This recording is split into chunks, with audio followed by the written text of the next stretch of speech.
হে মাই cutie fan, আসসালামু আলাইকুম। আজকে 31শে ডিসেম্বর, বছরের শেষ দিন। তো আমি আজকে রেডি হয়ে কোথায় যাই না যাই সেটাই তোমাদেরকে একটি ছোট্ট ব্লগ আকারে দেখাবো। তো আজকে আমি ফাইনালি গিয়েছিলাম আমাদের জলঙ্গির একটি স্বেচ্ছাসেবী সংস্থা ক্ষুধার্থের ক্ষুধা নিবারণ। তো এখানে আর কি মাসে দুটো রবিবার ওরা অসহায় গরিব মানুষদেরকে খাওয়ায়। তো খুবই একটা ভালো উদ্যোগ, কাজটি আমার খুবই ভালো লেগেছে।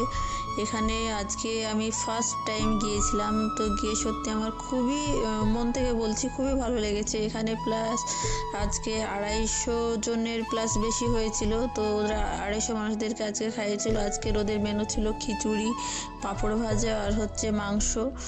তো অসহায় মানুষদের মুখে একবেলা খাবার তুলে দেওয়া এই উদ্যোগ যারা নিয়েছে তাদেরকে আমার নিজের তরফ থেকে কুর্নিশ। তো আজকে আমার একটাই আনন্দ লাগছিল যে বছরের শেষ দিন একটা ভালো কাজের মধ্য দিয়ে আমি দিনটা শেষ করলাম, সেই নিয়ে আমার আর কিছুই বলার নেই। তো ওরাও আজকে প্রথম দিন গিয়েছিলাম, তো ওরাও আমাকে খুবই হেল্প করছিল, আমি নিজে হাতে ওদেরকে খাওয়াচ্ছিলাম। তো সত্যি খুবই ভালো লাগছিল খাওয়াতে ওদেরকে। তো অনুষ্ঠান আর কি খুবই ভালোভাবেই চলছিল, খুবই ভালো একটা উদ্যোগ।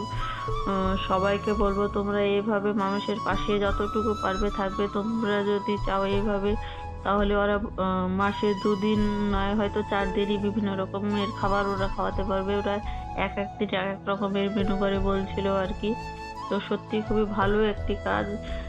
আমার সমস্ত স্বেচ্ছাসেবী সংস্থা দ্বারা এইভাবে মানুষের কাজ করে থাকি আমরা। তো সবাইকে আমার তরফ থেকে সবাইকে কুর্নিশ ভালোবাসা।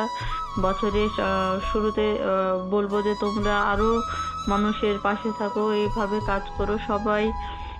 এভাবে এগিয়ে এসে মানুষের পাশে। অবশ্যই আমরা যুব সমাজ চাইলে অনেক কিছু করতে পারি। তো একটা মেয়েকে বস্ত্র বিতরণের মাধ্যমে অনুষ্ঠানটি শেষ হয়। সবাইকে নতুন বছরের শুভেচ্ছা ভালোবাসা। ব্লগটি কেমন লাগলো সবাই অবশ্যই জানাও। ব্লগটি শেয়ার করো এবং কমেন্ট করতে ভুলো না।